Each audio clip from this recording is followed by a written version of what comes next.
Chucker, eh?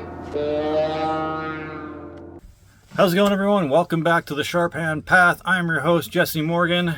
Today, we have an unexpected unboxing to do. But before we get to it, I want to thank you so much for giving so much love and attention to the Shawscope Volume 1 box set films ranked. That thing has over 500 views now and quite a few likes on the video. I am absolutely impressed. That is insane for this channel. So thank you so much for going over there and giving it all of your love and support. Really appreciate that, especially for a small channel. We only got about 30 or 31 subscribers. So yeah, if you haven't subscribed already, please do so. We got a lot more martial arts and kung fu film cinema going to be coming to this channel, doing reviews and unboxings. I'm going to eventually do a collection video showing off what other stuff in my collection I have, as well as specific artists' discographies. Like I already have on here the Bruce Lee, Jackie Chan, and Donnie Yen one. I will also be doing a Iko Uwe, that's Uwe, not Uweis, one, as well as Jet Li and possibly something else. So yeah, unexpectedly got some money back, so I was able to afford this, and the wife chipped in a bit for my birthday on September 2nd, so that's really nice of her. And what I'm talking about is, all right, here we go. Wasn't expecting to get this so soon, but after you see my first Shaw unboxing, you can probably guess what this is. We got Shawscope Volume 2. We're going to do a proper review in the main room, but I figured I'd open this up on camera so we can see what the condition is together. And it was shipped by Canada Hub, so it's not the same place where I got the other one, which was Amazon. But Amazon wants 200 and something dollars Canadian for it, plus shipping. So yeah, luckily we found this on sale at Canada Hub for around $100. So let's open this up. Hopefully I don't wreck anything. Very excited to get this in the mail. Yeah, luckily we ended up getting some unexpected money in so we could afford it. Otherwise it would have been a couple of months of saving up and drooling at the pictures online. Alright, there we go. I see the red at the top already. Nice and shiny. There we go. Oh yeah, look at that. The red one, Shawscope Volume 2. Very nice. Well, let's take it to the main room and review the inside, shall we? I'm excited for this one. Shawscope Volume 2 got quite a nice deal on this too. On Amazon, they're wanting around $230 to $250 for it. It's an individual seller, so I could see why they want more for it than a company that has a bunch on hand. I'm not sure how much these go for at Arrow. Maybe I'll find a price and stick it up here for you to see what the difference is. But I was able to get this through CanadaHub.ca, and they had it for, I believe, $102 Canadian after taxes and everything. So an insane steal. Thank you to CoinOp TV though. He did share with me that Barnes & Noble does have a sale going on to get it about 50% off of their usual price. I will try to remember to link that down in the description box for anyone who's still wanting to get their hands on Shawscope Volume 2. It's the best price that I could find before this amazing deal popped up on Canada Hub. So yeah, let's get in to the insides of this and I will give you my thoughts. So with this, I try to keep the cellophane on just like the last one. Here's what's on the back. Maybe you can pause that and check it out if you want, with all the films that are on it. And then it's got like a blurb at the top here talking about the films a bit. So yeah, gonna keep the cellophane on that so that the J card can stay on this. But let's actually get into the inside of this. Excellent Shawscope box set. Came in a pretty good condition. The unboxing you probably have seen before this. As you saw, wasn't too thick or crazy like the last one was, but it still arrived in good enough condition. So first up is the book.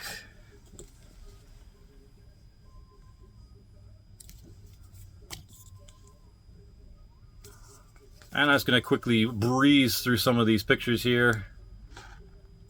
Gordon Liu, Lo Mang.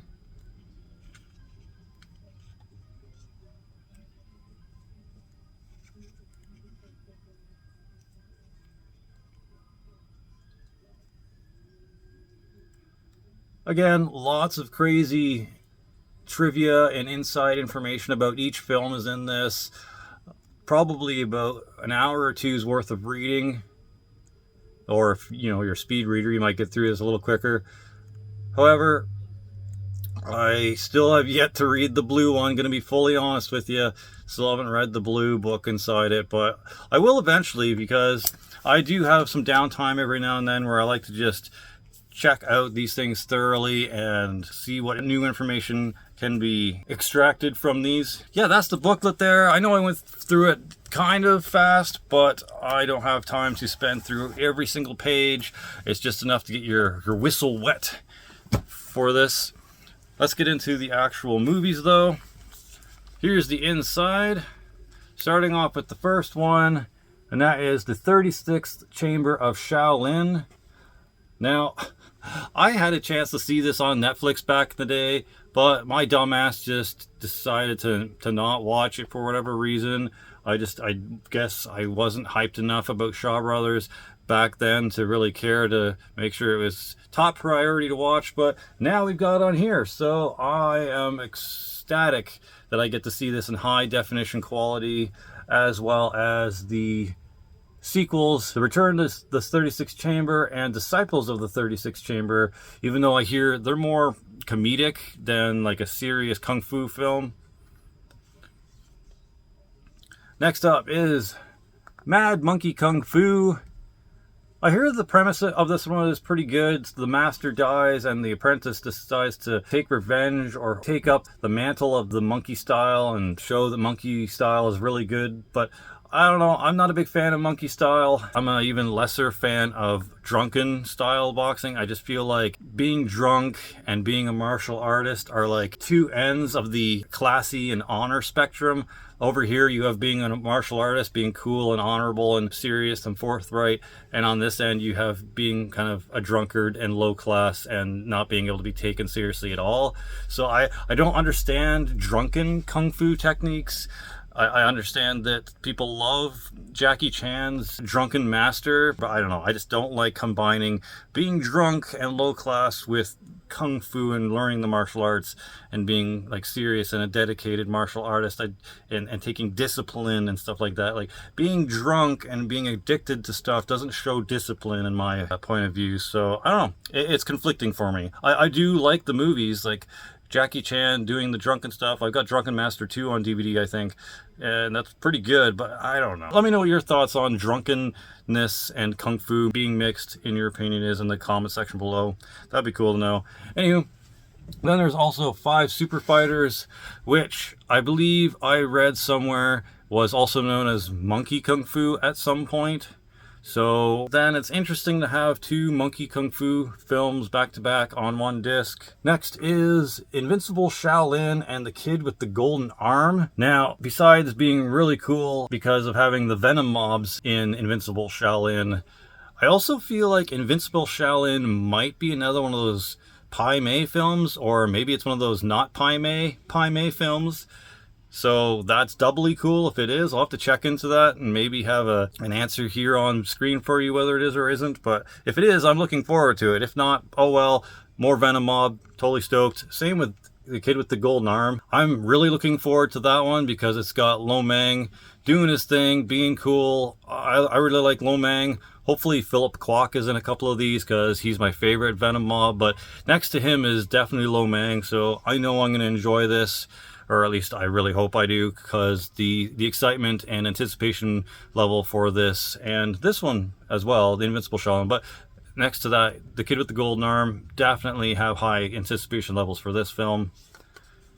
Next on the pages here are Magnificent Ruffians and 10 Tigers of Quan Tung. 10 Tigers of Quan Tung is kind of like a legendary Shaw Brothers film in my opinion, because Back when I used to watch Forbidden Kingdom, I know I go on about Forbidden Kingdom a lot on this channel, but it's a really, really good movie in my opinion. The Michael Angarino, he talks about 10 Tigers of Kwantung at the beginning of the film and kind of hypes up your excitement level for the movie even before you even know what Shaw Brothers is. If you don't back then, if you do, then it's not as mysterious or legendary. But yeah, so rambling aside, I am really, really excited and highly anticipating how good 10 Tigers of Kwantung might be. And then, of course, Magnificent Ruffians. I feel like, is that like a Sammo Hung thing? Or is Sammo Hung in a movie that also has the word magnificent in it? I feel like it's a different movie, so maybe not a Shaw Brothers thing, but Sammo Hung is definitely in a movie that has the word magnificent in it. Hopefully, it's good. Side note, there's also a Paneritocry movie that I recently saw that has like some sort of Ruffians title in it or something that's related to Ruffians. That movie wasn't that good. It was in the Born to Fight trilogy, which the DVD has no sequels to Born to Fight in it. The first one is Born to Fight, but then Born to Fight 2 and 3 has nothing to do with the Born to Fight series. It has Paneritocry in it, I think, here and there, and maybe like a blink and you'll miss it appearance by Tony Jaa, but it has nothing to do with it. So yeah, hopefully this Ruffians film is better. And then this one, I don't know what to say about this one, besides that I'm looking forward to My Young Auntie, and I don't want to give any false information away, but is My Young Auntie related to Come Drink With Me at all? I'm not sure. Is it a sequel? Maybe. If it is, awesome. If not, whatever. Maybe I'm associating the two for no reason, but for some reason I'm getting Come Drink With Me vibes with My Young Auntie, in which case I'm also excited to see this one. I also have some anticipation level for this. I definitely need to get a copy of Come Drink With Me. I don't believe that's in any of the Shaw Brothers Classics box sets from Shout Factory. I think something related to it is in the box set, but I don't think Come Drink With Me itself is, unfortunately. But yeah, looking forward to My Young Auntie. Looks really, really cool, and if it's related to Come Drink With Me at all, even more hyped. On this page, we have Mercenaries from Hong Kong. Unfortunately, like Chinatown Kid, not really a fan of contemporary or modern kung fu pieces of art from Shaw Brothers. Maybe this will change my mind. I haven't seen this, so I'm hoping Mercenaries from Hong Kong is going to be good. It looks too modern day gangstery for me. And then the odd duck for this Shawscope volume, like the last one was The Mighty Peking Man. Here's the odd duck for this one. That's Boxer's Omen. So the last one was like a creature film, like a giant kaiju film. This is a kung fu horror film from what I'm gathering, and the brief reviews I've heard on YouTube about this is Boxer's Omen is a bit of a kung fu horror film. So interesting. I guess I will find out whether I like that type of mix or not, but I don't see why I shouldn't. I like horror films. I like kung fu. Mixing the two shouldn't be that much of an oddity for me, but I guess I will let you know when I do the ranking of this in a month and a half to 2 months from now. And the last two movies on this set are Martial Arts of Shaolin, which I already have a DVD copy of. I'm about 99% sure I do, and in which case I can probably now give that copy to Shifu, Spinner, and my sister Tiffany, because if I've got a Blu-ray of it, I don't need a regular DVD copy of it. That's just a bit redundant, and my shelves are filling up quick with these box sets. So yeah, if I have this on a DVD, I guess it's yours, Shifu. Cheers. And The Barefooted Kid. This one is interesting. I don't remember too much of what I heard review-wise on YouTube about it, except the fact that I think people mentioned it in a very favorable manner. So hopefully I'll enjoy this one too. I don't know too much about the premise of it. I wish I could talk to you a little bit more about it right now, but that'll just have to wait until the ranking. So yeah, that's the last of the films. I also wanted to mention that when I got this, all the discs came in this weird cellophane wrap. And check this out. I don't know if anyone's shown this yet, but the Blu-ray themselves, yeah, this is weird. It's black. At least it looks black for me. It's just like a really, really dark blue, I guess, on film, but yeah. If I hold it back here, you can see what I mean. That's the color that I see it as. It looks like a really dark midnight blue or black, whereas most Blu-rays look like regular blue. So hopefully this will play on my Xbox One, or else I'm fucked, I guess, and I have to get a brand new Blu-ray player. Interesting that they decided to wrap these in the cellophane wrap. I took them all off the Blu-rays, and I just figured I'd leave them on the discs here for the music, just so that you had an idea. But yeah, the two discs at the end have a bunch of music and instrumental stuff from the films on here. Most of the people that get these don't really care so much about the music on here. I've listened to the soundtrack or instrumental stuff, the score, I guess is what we should call it, a score, because it's not actual like songs. They're just more of the orchestral and like sounds that happen throughout the film in it. So they're okay. They're not really cool, long-pieced orchestral song stuff that you could actually have in the background and use for like ambience or whatever, or calm, soothing car rides. I think it's more just to pay homage and respect to the composers that make the music and the audio for the film, which is cool. If I was someone that did that for film, I'd appreciate having my music on a CD that people could enjoy if they wanted to and listen to without all the hi-yas and vocals and the lines of the actors over top of it, where you can just hear the compositions. I'd appreciate that, but as someone that is into more actual like songs for soundtracks type of stuff, didn't really do it for me on Shawscope Volume 1, so I'm assuming it's probably going to be more of the same on Shawscope Volume 2. But yeah, that's it. We went through the entire booklet here. You got 14 films, I'm pretty sure, in this one. Yeah, you got 14 films in this one. I'm looking forward to at least 10 of them. There might be an odd one here or there that I could care less about, but I'll have to see it first. I'm looking forward mostly to the 36th Chamber of Shaolin, Invincible Shaolin, The Kid with the Golden Arm, 10 Tigers of Kwangtung, for sure. My Young Auntie is definitely one of those things that's piquing my interest, and I'm definitely intrigued to see what a horror kung fu film is going to be like with The Boxer's Omen. So yeah, let me know if you picked this up. Let me know what you think of it so far. What are your most anticipated films from the Shawscope Volume 2 set? What ones out of this set surprised you the most? If you are uninitiated like myself and are just now getting into Shaw Brothers films, would love to discuss all of that and more with you in the comment section below. And if you got this far, I do have a little clip from Iron Leaf of myself and Shifu Spinner going over a kind of a combat type of kata thing that he taught last weekend's class.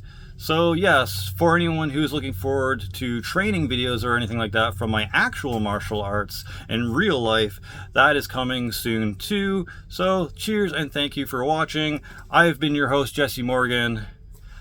Shei, Na Shin, and Wan On. We should run. We should hide. We should kick their butts.